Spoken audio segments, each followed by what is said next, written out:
ఒక సినిమా వాడిగా ఒక పవన్ కళ్యాణ్ గారు సినిమా వాడిగా సినిమా ఇండస్ట్రీని టార్గెట్ చేయడాన్ని మీరు ఎలా చూస్తారండి? ఎలా చూస్తారంటే విశ్వాసఘాతకంగా చూస్తాను. ఈ సినిమా ఫీల్డ్ అయితే నీకు ఫుడ్ లేదు, నీ అడ్రస్ లేదు, నీ అడ్రస్ మీ నాన్నకి మీ అన్నకి అడ్రస్ ఈ సినిమానే, నీకు అడ్రస్ ఈ సినిమానే. సినిమా నువ్వు టార్గెట్ చేసి రిటర్న్ గిఫ్ట్ ఇస్తారు. ఏం నువ్వు ఇస్తావు రిటర్న్ గిఫ్ట్?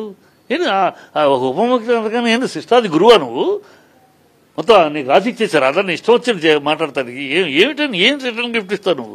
సోషల్ మీడియాలో ఒకటే అంటున్నారు, అంటే ఇండస్ట్రీని నువ్వు బెదిరిస్తున్నావా, ఈ టైంలో నువ్వు ఇలాంటి వ్యాఖ్యలు చేయడం అనేది బాధాకరం అని చెప్పేసి కూడా చాలా మంది పోస్టులు పెడుతున్నారు. నేను అదే అడుగుతున్నాను, ఇండస్ట్రీని బెదిరిస్తావా, ఇండస్ట్రీని బ్లాక్మెయిల్ చేస్తావా?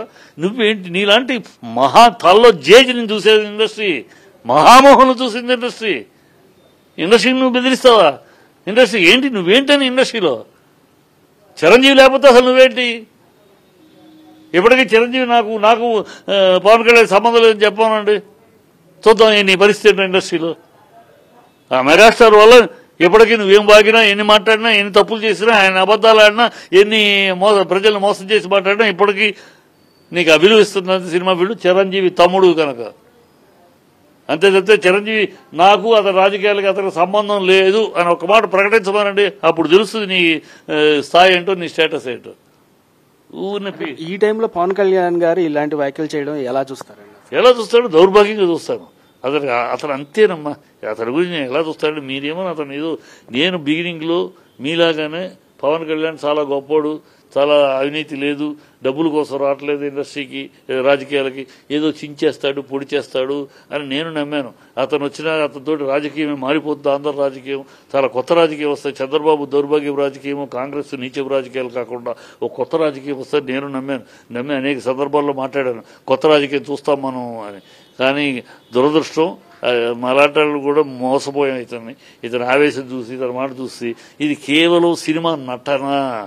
ఇతనికి ఏ విషయం మీద పరిజ్ఞానం లేదు, ఏ విషయం అన్నింటిలోనూ అర్ధజ్ఞాని, అజ్ఞాని. ఈయనకి ఆవేశం తప్పించే ఆలోచన లేదు, ఏ విషయం నిలకడ లేదు, నిజాయితీ లేదు, నీతి రీతి లేదు. ఇవాళ ఏం మాట్లాడతాడు, రేపు అది మాట్లాడిన మాట మతివరపు ఉందో ఏమో తెలియదు. మతాల విషయంలో నీతి లేదు, కులాల విషయంలో నీతి లేదు. ఒకప్పుడు కులాలు వద్దంటాడు, మళ్ళీ కాపులందరూ ఓట్లేస్తే గెలుస్తా అంటాడు. ఒకప్పుడు క్రిస్టియన్ అంటాడు, నా పెళ్ళ క్రిస్టియన్ అంటాడు, నా బిడ్డల క్రిస్టియన్, నేను బ్యాప్టిజం తీసుకున్నానంటాడు, నాకు ఒళ్ళు బాగాలేకపోతే మా నాన్న జీసస్ ప్రే చేశాడంటాడు, నా కొడుకు ఒళ్ళు బాగాలేకపోతే మేరీ మాతకు చెప్పారంటాడు. తర్వాత సనాతనం అంటాడు. సనాతనం వేరే మతం వాళ్ళని పెళ్లి చేసుకోరు, సనాతనం 3 పెళ్లి చేసుకోరు, సనాతనం అంటాడు. మళ్ళీ అదే నోటితోటి అసలు ఈ దేశంలో మత కల్లోలాలు హిందువుల వల్లే, హిందూ పెద్దల వల్లే జరిగింది అంటాడు. ఏమి మాట తీరు, రీతి, నీతి, నిజాయితీ ఒక్కటి ఉందా అతని మాటల్లో? ఈ 12 ఏళ్లలో నాకు గుర్తులేదు. సరే దాకా గుర్తులు అన్ని ఇలా అన్నాడని కోపం. సరే మీరు చెప్పండి, మీరు జర్నలిస్ట్గా ఒక్క మాట, ఇదిగోండి ఆయన రాజకీయాలకు వచ్చినాక ఈ మాట అన్నాడండి, ఈ మాట కట్టుబడి ఉన్నాడండి వాళ్ళ దాకా ఒకటి చెప్పండి. ఈ జుట్టు ఎగరైతుందని కట్టుబడి ఉన్నాడు.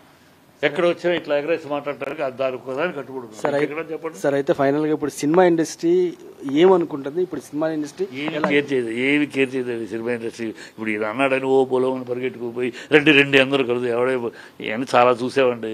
చాలు ఏదో ఆయన ఈ థియేటర్ ప్రాబ్లం తన ఏపు తిప్పుకోవాలని చూస్తున్నాడు. ఇది తన మొత్తం ఇండస్ట్రీ సమస్య కాబట్టి తన మీద వచ్చిన సమస్యగా, తన సమస్యగా తిప్పి దాని ద్వారా సినిమాని ప్రజలకు తీసుకెళ్ళాలి. సో ఇప్పుడు అతను ప్రజలకు సమాధానం చెప్పాల్సిన ఎస్కేప్, ఇది ఒక రకమైన పబ్లిసిటీ అంటారు సినిమా ప్లస్ డైవర్షన్.